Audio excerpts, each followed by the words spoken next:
Welcome back to Winners and Losers, everybody. Today it's deadline day. It's a transfer special. We're going to be looking at all the best ins and the worst outs. As ever in the studio, joining me today is Patrick Van Straten. Pato, where and who are we starting with? We're starting in Italy with Juventus. It's been a summer of enormous upheaval in Turin. They've obviously lost Paul Pogba as well as Alvaro Morata and some other players, but they've brought in some superstars with Miralem Pjanic and Gonzalo Higuain being particularly impressive.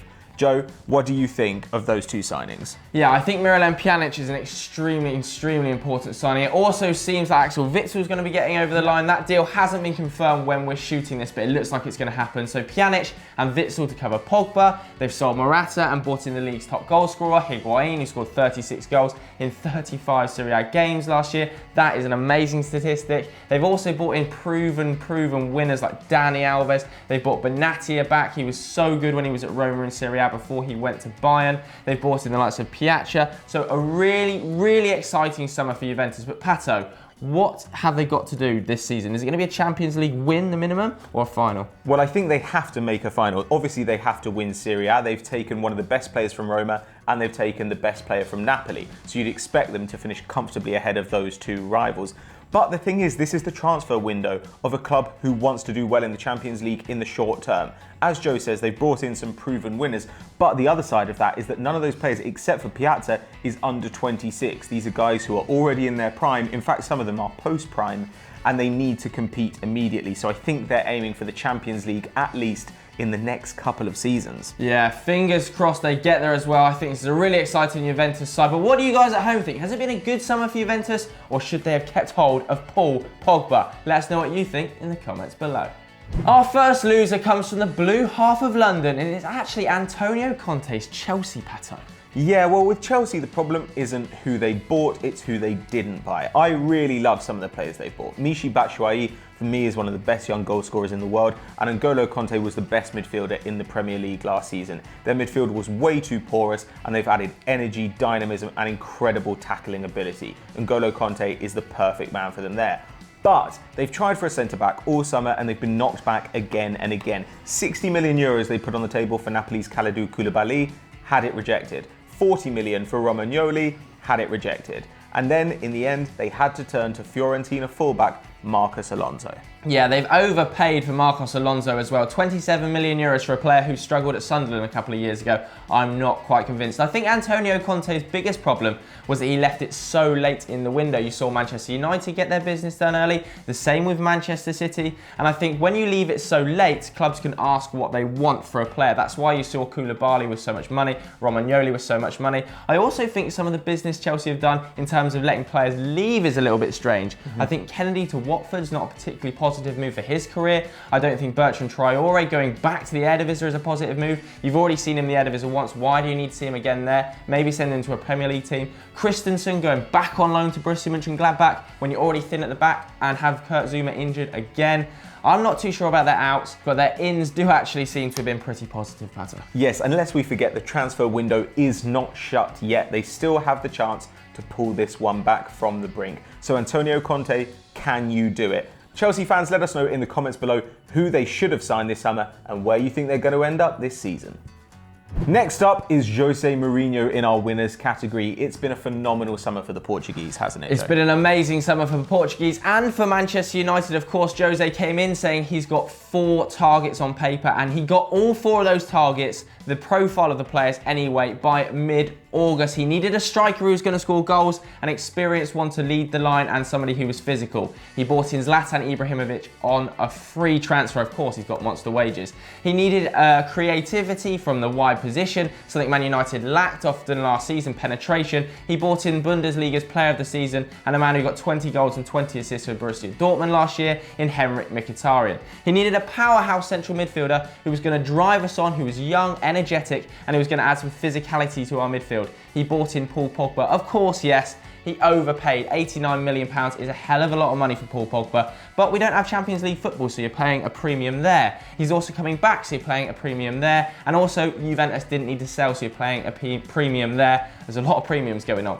He also needed a centre-half. He got one in very, very early in the window, Eric Bailly, who he really trusts, it seems, from the start of the season. He suits Daley Blind perfectly as well. They really, really dovetail nicely. Overall, though, those 4 transfers have just been perfect for Manchester United, and he identified them so early. I think that was the key, wasn't it, Pato? Yeah, well, he clearly had a plan, and that's actually something that's been missing at Man United for a few seasons, including the end of the Ferguson regime. Mourinho knew the formation he wanted to play. He knew he needed to strengthen the spine of the team.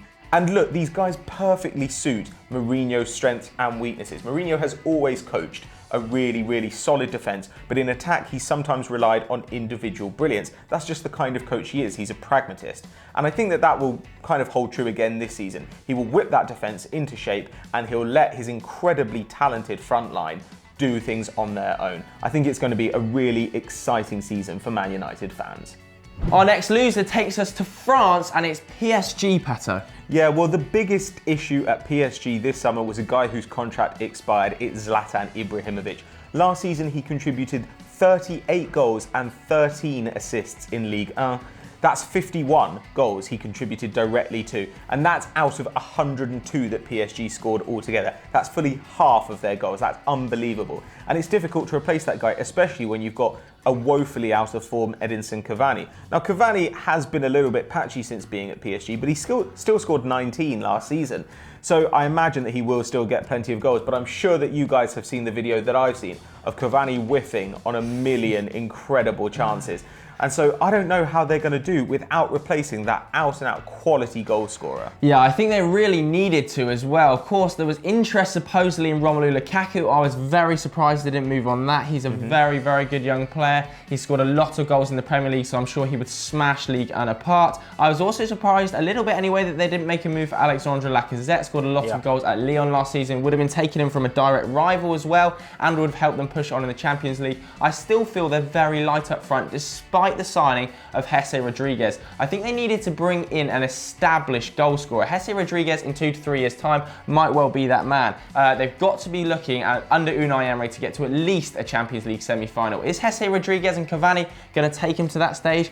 I'm not convinced it is. I think they needed a more established striker. If they let David Luiz go on deadline day today to Chelsea, they're going to be thin at the back as well. So not the best summer for PSG, but let us know what you think, French football fans. Is this a positive for Ligue 1, or is it a negative because you're not going to be challenging the Champions League? Let us know what you think in the comments below. Our final winner of the window is Borussia Dortmund. Things looked bleak for them when they lost 3 of their most important players in the early weeks of the summer. Yeah, I think bleak is an understatement. Borussia Dortmund fans at home must have been shitting themselves when they lost. Mats Hummels, of course, a warrior at the Westfalenstadion, to your most bitter and hated rivals, Bayern Munich.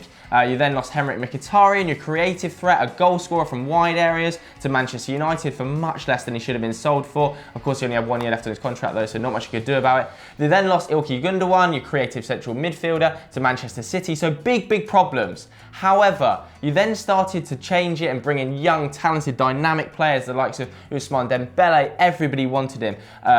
Rueda you bought in, you also bought in Guerreiro from Portugal, who's a bright spark at the Euros, Emre Moore, as well as bringing back Götze and Schürrle. Some amazing signings, and they're all very young, Pato. They are very young. The average age of players joining the club is 22.4 years old. The average age of players leaving, 26.4. So this is a clear message. Dortmund are building for the future. They're building maybe not for this season, but for 2 or 3 seasons' time. And actually, I had my reservations about Andre Schürrle when he joined. I wasn't really sure about him. I've never really been sure about him. But his best season came in 2010-2011 when he was just 20 years old.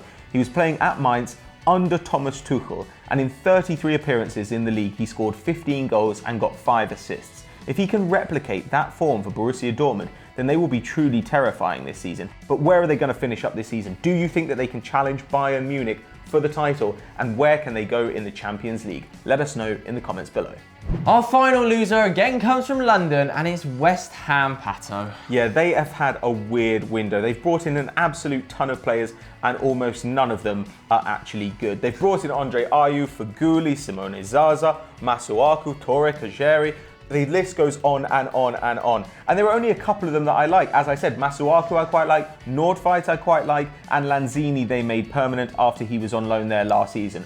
All the rest are horrible, and they've overpaid consistently as well. They needed to strengthen their midfield, they needed to strengthen their defence, and yet they seem to have just added a random collection of strikers and wingers, Joe. Yeah, and the strikers weren't even the first choice, were they? They of course chased Michy Batshuayi without anything coming of it. I think there was a €30 million bid there. They heavily chased Alexandre Lacazette. €52 million bid, Lyon confirmed the other day. That's an absolute shambles. What are West Ham doing? Then they were after Boney, that one didn't come off. Then they wanted Benteke at Liverpool, that one didn't come off. So your 4 first choice strikers have been pissed up on Twitter with your son tweeting about on West Ham. They ended up with Zaza, who is of course on loan. However, that move will be made permanent after a number of appearances for about €27 million. That is madness. And they signed Andre Ayew, who was Swansea's kind of winger, come attacking mid, come striker last season. And I'm pretty sure they were happy about the £24 million that West Ham paid there and broke their club record transfer. Absolutely ridiculous. €52 million on 2 players in Ayew and Zaza. Unacceptable. They also needed to shore up the defence. Didn't do that, so a really, really rough summer for West Ham fans. Then you went out of the Europa League to Astra Giagugu, can't pronounce the name, absolutely shambles though. So a bad summer in the transfer market and a bad start to the season for West Ham. But can they get better? They've moved to the Olympic Stadium. What should they be expecting? Let us know what you think in the comments below. So that was our opinion on all the biggest movers and the shakers in this summer's transfer window. But what do you guys at home think? Let us know in the comments below. And if you enjoyed this video, don't forget to head over to Eurofootball Daily and check out Transfer Review with me and Chris. We take a look at some of the biggest moves in depth. And as always, guys, please do like and subscribe. Catch you next time.